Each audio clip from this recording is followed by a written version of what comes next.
Assalamu alaikum, and welcome back to the Household Anchor. Today, we are dissecting a trap that is destroying marriages and bankrupting brothers in silence. We are talking about the social media illusion and the massive difference between being a righteous provider and being a financial hostage.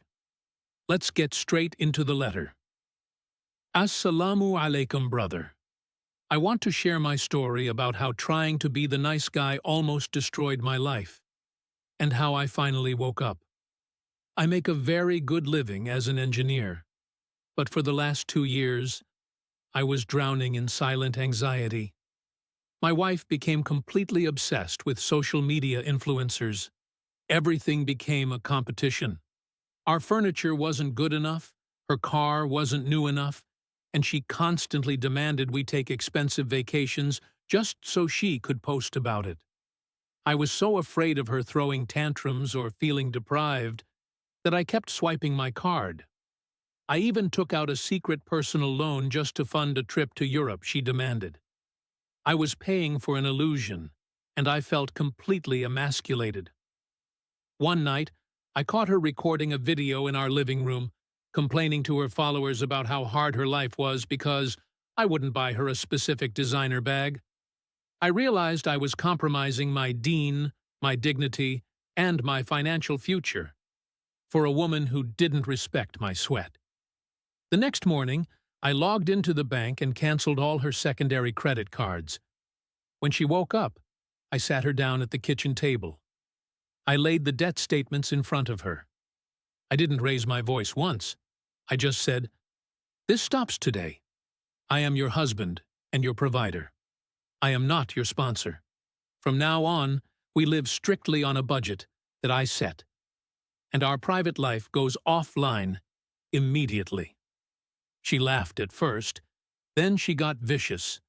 She called me inadequate, said I wasn't a real man because I couldn't provide the lifestyle she deserved, and gave me the silent treatment. She tried to break me emotionally for a solid month.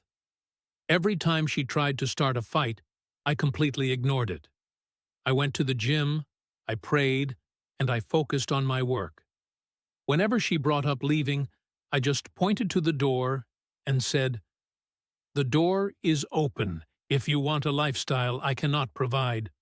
But as long as you are my wife, this house runs on reality." When she realized that her emotional manipulation had absolutely zero effect on me, the facade shattered. She realized she was about to lose a good man over an app. She deleted her accounts. We are now paying off the debt, living within our means, and our marriage is the most peaceful it has ever been. Stand your ground, brothers. It works. Let's break this down. To the brother who sent this in, and to every man watching who is quietly drowning in debt to keep his wife happy. Pay close attention.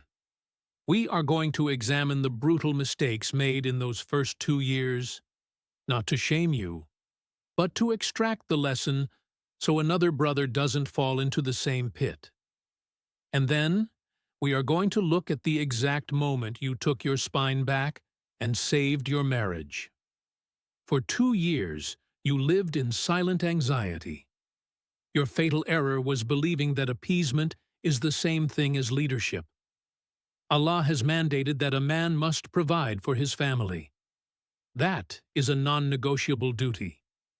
But providing shelter, food, and security is entirely different from funding a delusion.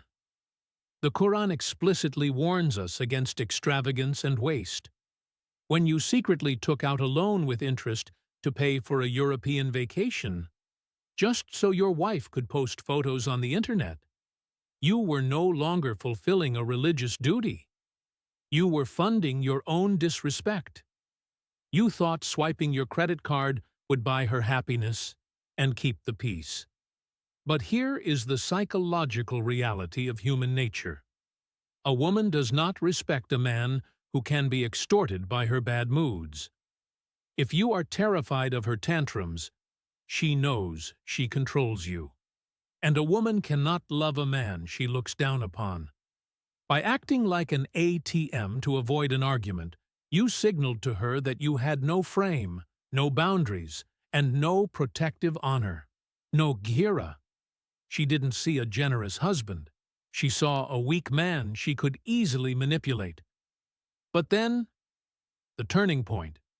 You saw her complaining to the internet about your provision. And you woke up. What you did next was textbook masculine composure. You didn't throw a tantrum. You didn't scream about the disrespect. You simply cut off the financial oxygen to the illusion. You canceled the cards. You laid the reality on the kitchen table. And you delivered one of the most powerful lines a man can say: I am your provider, not your sponsor, not your... That is how an anchored man operates. When she tested your resolve, when she insulted your manhood and gave you the silent treatment for a month, you didn't cave. A weak man would have bought the designer bag on day 3 to stop the silence. You went to the gym. You prayed. You held the line. You made it crystal clear. You would rather let her walk out the front door than allow your household to be ruled by a screen. And the moment she realized her emotional manipulation was completely useless against you, her respect for you returned. But hear me clearly, brother. Do not get comfortable. The beast of social media never sleeps. 6 months from now, there will be a new trend, a new influencer, a new lifestyle comparison. She will push this boundary again to see if the anchor still holds. If you give an inch, if you swipe that card for an illusion just one more time, the disrespect will return twice as fast. You must remain a wall of granite. Your finances run on reality, permanently. To the brothers watching, value your sweat. Value your provision. Lead your homes with justice, but do not negotiate with entitlement. If this breakdown brought you value, hit the subscribe button and join the community.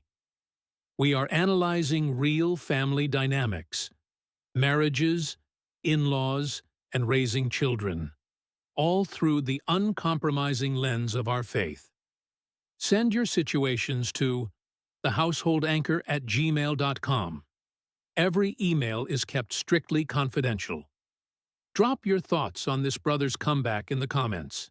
Stay grounded and be the anchor of your household. As-salamu alaikum.